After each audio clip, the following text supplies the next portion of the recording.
Bom dia, boa tarde, boa noite. Hoje eu vou continuar o vídeo sobre o que a Reforma Protestante exatamente reformou, do texto do Frank Van Daan, agora a parte 2. Bom, continuando então, temos então o problema de Deus. O pensamento filosófico é o pensamento consciencioso, que é o pensamento religioso. O equivalente em inglês da palavra latina religious é consciencioso, do latim religio, é o estudo daquilo que traz, liga ou mantém todas as coisas juntas. O nome tradicional para aquilo que mantém todas as coisas unidas é Deus. No entanto, seu significado é ambíguo. Por um lado, a palavra Deus e seus equivalentes em outras línguas indo-germânicas significa aquilo que brilha. Denota as coisas divinas ou brilhantes, por exemplo, a beleza, a luz, iluminação, compreensão, sabedoria, razão, bondade, justiça e liberdade. Assim, nas religiões da razão e da bondade, por exemplo, o catolicismo medieval, Deus é a soma total de todas as coisas divinas ou aquilo que dá ao homem acesso a elas. Por outro lado, nas línguas semíticas, a palavra comumente traduzida como Deus significa aquele que domina, denota força, nas religiões de força e poder, das quais o Islã e pelo menos as primeiras formas de protestantismo são exemplos claros. Deus é uma força superior ou aquela que dá ao homem o acesso a ela. Obviamente faz diferença se alguém pede, ou por exemplo ora, por poder ou por compreensão. Com a, entre aspas, privatização e posterior nacionalização da consciência, o protestantismo interrompeu o esforço milenar de entender Deus como o Logos, o princípio da inteligibilidade do mundo. Esse esforço deu seus primeiros frutos na filosofia grega clássica. Vamos dar uma retomada rápida. Platão e Aristóteles. Para Platão e Aristóteles, apenas as coisas eternamente fixadas, inegavelmente verdadeiras, as ideias ou formas, a destinação do caminho da verdade, eram divinas. Como divindades astrais, residindo nos céus imutáveis, eles não exercem nenhuma força física sobre os eventos naturais ou humanos na Terra, mas, como o sol brilhante, trazem tudo à luz. Platão postulou um Deus, o demiurgo, como um intermediário entre o reino divino das ideias e o reino obscuro dos objetos e eventos materiais, físicos ou naturais. Embora tivesse algum tipo de acesso às ideias divinas, o próprio demiurgo não era uma coisa divina. Ele era uma construção teórica necessária para explicar como formas ou ideias puras e inertes podem afetar objetos e eventos no reino sublunar da natureza. Platão propôs que o demiurgo foi motivado por seu amor pelas ideias divinas a transmitir esse amor a outras coisas vivas, como plantas, animais e, preeminentemente, humanos, nas várias extensões em que estes são capazes de responder em espécie àquele que os ama. Objetos sem vida, incapazes de receber ou dar amor, estão, portanto, fora do alcance da ação desse Deus. O demiurgo ordena a vida, ou seja, o mundo natural, em um universo morto. Como tal, ele é o princípio animador, a alma do mundo. No entanto, abre aspas, a virtude não tem mestre. É comum o homem a honra ou despreza, assim ele terá mais dela ou menos. A responsabilidade recai sobre aquele que escolhe. Não há ninguém em Deus. Fecha aspas. O Deus de Platão, o demiurgo, estava longe de ser onipotente. Por um lado, as forças incontroláveis da matéria, sem vida, limitavam absolutamente o seu poder do amor. Por outro lado, não pôde obrigar homens e mulheres a amar e honrar as ideias divinas.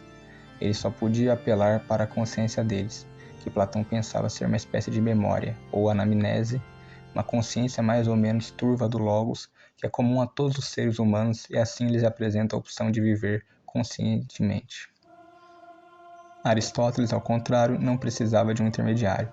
Para ele, o Logos divino em si é Deus, é ato puro, ou seja, sem qualquer potencial de mudança, portanto incapaz de se mover, não afetado por nada fora de si mesmo, sempre satisfeito consigo mesmo, totalmente indiferente a tudo o mais e, portanto, sem nada para fazer, mais para contemplar a si mesmo. Como tal, ele está absolutamente divorciado da natureza e do mundo e, no entanto, ele também é a causa última de todos os movimentos, o motor imóvel. Como ele, incapaz de se mover, como era, poderia mover tudo? A resposta de Aristóteles, sendo amado por tudo. O amor pelas ideias divinas, de alguma forma, é inerente a todos os objetos materiais, todos os quais, sejam eles sem vida ou vivos, são objetivamente, por sua constituição natural, predispostos a buscar atualizar sua forma divina. Essa é a base teológica da teleologia universal de Aristóteles, sua teoria das causas finais, fins ou metas, que dirigem todos os movimentos. Movendo todas as coisas por ser amado por elas, o Deus de Aristóteles era, naquele sentido peculiar, metafísico, fisicamente onipotente. Tanto para Platão quanto para Aristóteles, o amor era o fator religioso essencial, mantinha as coisas em boa ordem, de acordo com as ideias divinas. No entanto, eles não deixaram bem claro se o amor em si era uma coisa divina, além de ser uma afeição ou força motriz. Em todo caso, o demiurgo de Platão era um deus amoroso, e o motor imóvel de Aristóteles não. Estoicismo romano. O estoicismo, uma filosofia grega pós-clássica, ensinava que Deus é uma alma material, um espírito hegemônico, na verdade, uma espécie de matéria fina, mas extremamente poderosa, que se difunde por todo o universo material. Sua força irresistível mantém tudo junto em uma única ordem ou cosmos. Não transcende, mas é imanente no mundo material. Não há nada de divino nisso, no sentido platônico ou aristotélico da palavra divino. Nada de belo, nada que brilhe. O estoicismo era uma religião de força, na verdade uma religião da única força que determina e governa tudo. A sabedoria consiste em saber que a força é irresistível e em resignar-se a isso, o famoso aceita que dói menos. A sabedoria suprema consiste em realmente desejar o que a força faz, o que torna o sábio supremo tão poderoso quanto Deus, porque tudo acontece de acordo com a vontade deles, tanto quanto acontece com a vontade de Deus.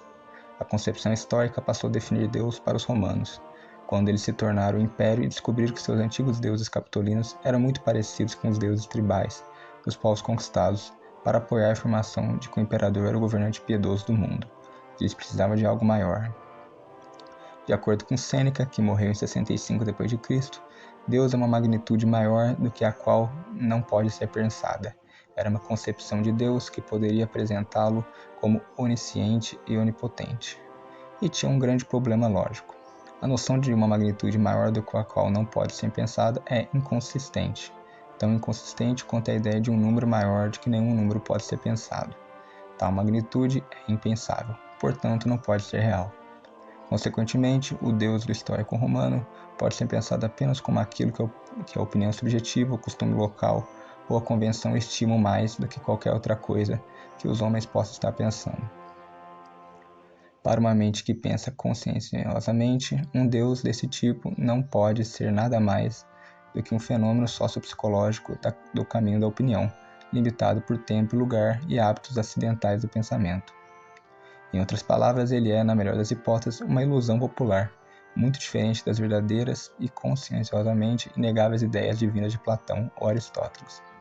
Ainda assim, por muito tempo, os pensadores cristãos aceitaram alegremente a caracterização de Deus feita por Sêneca. Afinal, durante os primeiros séculos da existência de sua fé, os cristãos foram, quase sem exceção, habitantes do Império Romano. Além disso, eles ficaram extremamente satisfeitos quando, após séculos de perseguição intermitente, os imperadores romanos pareceram abraçar o cristianismo, primeiro como o legítimo e depois como a única religião do império. Não foi o Deus dos cristãos que prometeu a vitória de Constantino sobre seu co-imperador Maxêncio na Batalha da Ponte Milvia, uma vitória que fez de Constantino o único governante de todo o império? Além disso, havia precedentes bíblicos e históricos de Deus garantindo a vitória dos antigos israelitas nas lutas com as tribos vizinhas. Talvez, então, uma religião de força não deva ser desprezada, embora Jesus Cristo tenha recusado a oferta de Satanás de que todos os reinos do mundo e a glória deles, em Mateus 4:8. O cristianismo medieval. O problema com a fórmula divina de Sêneca foi resolvido no século XI por um monge cristão chamado Santo Anselmo, que viveu de 1033 a 1109, prior do mosteiro de Bec, na Normandia. Ele abandonou a referência de Sêneca à magnitude. Embora continuasse a usar a palavra maior, ele especificou o que queria dizer mais excelente ou melhor. Assim, Anselmo corrigiu a fórmula de Sêneca para ler: Deus é aquilo melhor do que nenhuma outra coisa pode ser pensada. Banindo grandezas como tamanho, comprimento, peso e, não menos importante, força e poder físico da compreensão cristã de Deus, Anselmo removeu a incoerência que estava no cerne da concepção de Deus de Sêneca. Em vez disso, Anselmo fez das qualidades de um tipo peculiar o foco de sua ideia de Deus, qualidades como inteligência, razão, verdade, bondade, beleza, sabedoria, justiça, amor, personalidade e liberdade. Assim, ele definiu o cristianismo como uma religião de razão e bondade ao invés de força e poder. Os históricos estavam fora. A porta para o cristianismo imperial de Constantino Teodósio do Império Bizantino foi firmemente fechada mais do que nunca após o Concílio de Calcedônia, em 451, quando o Papa Leão o Grande deu as costas a Constantinopla para se concentrar em lidar com as invasões bárbaras na Itália e considerar os interesses do papado na evangelização do Ocidente germânico. Argumentos explícitos para o césaropapismo não seriam ouvidos novamente na cristandade latina até o século XIV, por exemplo, nos escritos de Marcílio de Pádua, que viveu de 1270 a 1340, e John Wycliffe, que viveu de 1320 a 1384. A teologia racional de Santo Anselmo. Anselmo escreveu suas meditações sobre o Ser de Deus, Monologium e Proslogium, para seus companheiros monges em Bec, que estavam totalmente familiarizados com seu pensamento, porque haviam assistido às suas palestras e tido muitas conversas com ele sobre sua insistência em buscar entender Deus. Ele não tinha intenção de produzir um tratado para divulgação ao público em geral, ou mesmo ter cópias feitas de suas tabuletas de argilas originais. Consequentemente, muito do argumento é pressuposto em vez de explicado. Ao ler essas duas obras, é necessário manter firmemente o platonismo nativo de Anselmo, mas, em muitos aspectos, altamente original. Além disso, seu platonismo era em grande parte de sua autoria, porque apenas 1 ou 2 textos traduzidos, e não muitos relatos de segunda ou terceira mão, estavam disponíveis para ele na biblioteca de Bec. Lógica platônica. Qual foi a lógica que levou Anselmo à sua postura teológica? Com relação a qualquer qualidade que, reconhecemos que algumas coisas são mais ques do que outras coisas. E mais importante, que nada pode ser considerado mais que o próprio que. Por exemplo, algumas coisas são mais vermelhas ou mais sábias do que outras. Mas nada pode ser mais vermelho do que a própria vermelhidão ou mais sábio do que a própria sabedoria. A própria vermelhidão é a vermelhidão pura, não diluída e não contaminada. Não é nada além de vermelhidão. Da mesma forma, a própria sabedoria é pura sabedoria, nada além de sabedoria. No entanto, vermelhidão é uma qualidade indiferente, enquanto sabedoria é uma qualidade positiva. Mas, vermelhidão não é necessariamente melhor do que menos vermelhidão, mas mais sabedoria é melhor do que menos sabedoria. Podemos pensar na própria vermelhidão como um padrão de pureza das coisas avermelhadas, mas não como padrão de bondade das coisas ou como padrão de excelência humana. Em contraste, pensamos na própria sabedoria como um padrão não apenas de pureza das coisas sábias, mas também da bondade das coisas e da excelência humana. Quanto mais sábio é um ser, pensamento ou ação, melhor ele é, ceteris paribus. Nenhuma das proposições colocadas nos 2 últimos parágrafos são verdades da lógica formal ou simbólica. Pode-se negá-las sem gerar uma contradição formal da forma algum A não é um A, ou A é diferente de A. No entanto, eles são conscienciosamente ou argumentativamente inegáveis, porque ao negá-los estaria implícito que alguém estava usando as palavras de tal maneira que outros não seriam incapazes de interpretá-las como parte de uma linguagem natural comum, na qual as palavras têm aproximadamente os mesmos significados para todos os falantes da língua. Alguém poderia sugerir que não há padrões de fala significativa, como se a fala significativa não fosse melhor do que qualquer expressão sem sentido. Pode-se perguntar que tipo de coisa é a sabedoria pura ou a própria sabedoria. Obviamente não é um objeto concreto, tangível, material ou empiricamente observável. Muito pelo contrário, é a ideia ou forma platônica da sabedoria. Assim, a ideia de sabedoria é a própria sabedoria. A sabedoria em si não é meramente uma abstração conceitual que é de alguma forma derivada da observação ou imaginação de objetos materiais sábios, seja lá o que isso signifique. Em vez disso, é algo cuja existência ou realidade é pressuposta em nosso julgamento e argumentação de que algumas coisas são mais sábias do que outras. Para entender o realismo da teoria platônica das ideias e o uso que Anselmo faz dela, devemos abandonar a noção de que uma coisa é primariamente ou exclusivamente um objeto material. Essa noção decorre de um preconceito sensorial empirista ou mesmo materialista, que devemos pensar ou discutir apenas objetos empíricos ou materiais, mesmo que devemos nos recusar a pensar ou discutir qualquer outra coisa. Tal censura é, obviamente, uma restrição arbitrária à nossa fala e pensamento. Podemos pensar e discutir muitas outras coisas, incluindo sabedoria, bondade, justiça e liberdade.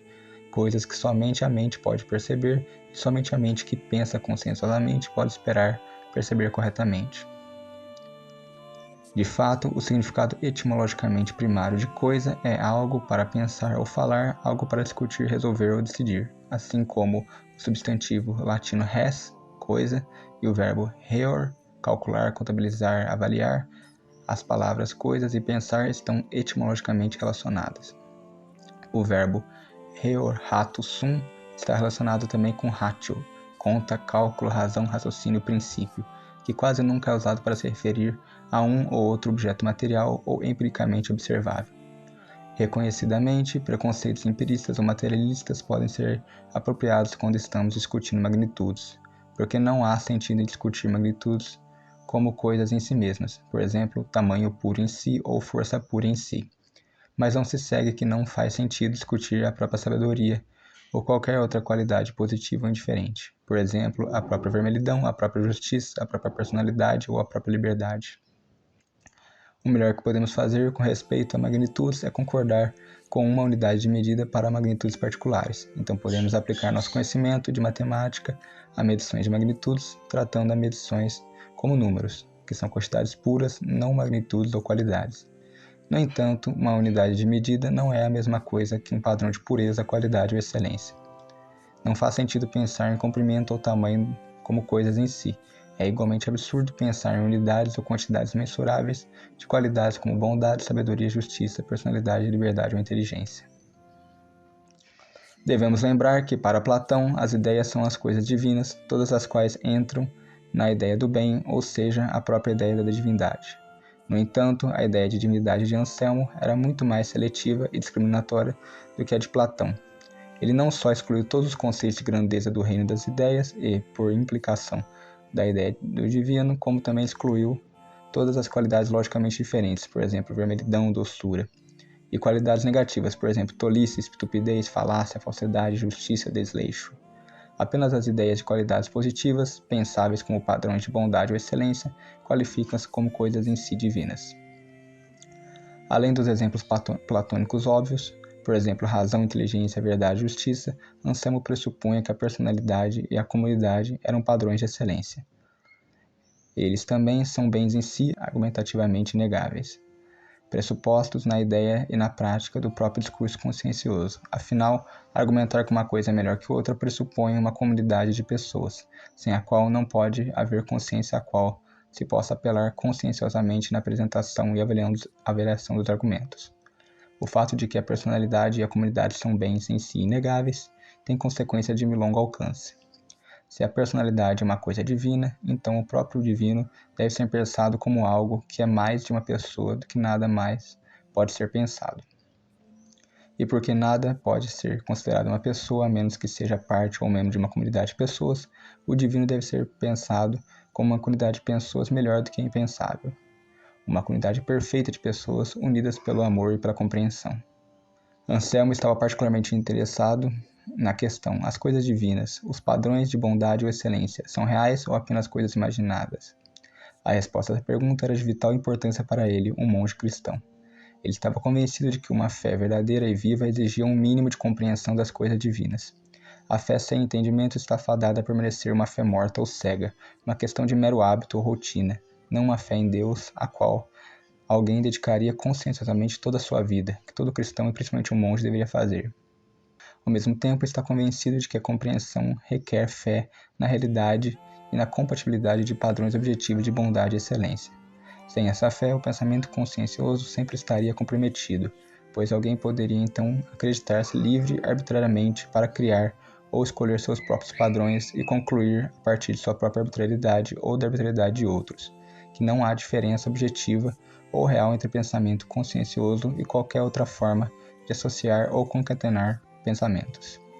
Então, nenhum entendimento genuíno poderia ser esperado e a fé nunca seria mais do que uma fé cega. Se a sabedoria pura fosse apenas um conceito, então ela existiria, por assim dizer, na mente, como algo imaginado, ou mesmo em palavras, como um flatus vocis, um som usado na conversa. Em contraste, se não podemos negar conscientemente que a sabedoria é um bem em si, então devemos considerá-la como uma coisa em si. Esse deve ser pensado como uma coisa em si, então deve ser real, ou seja, existir na realidade, bem como na mente ou em palavras.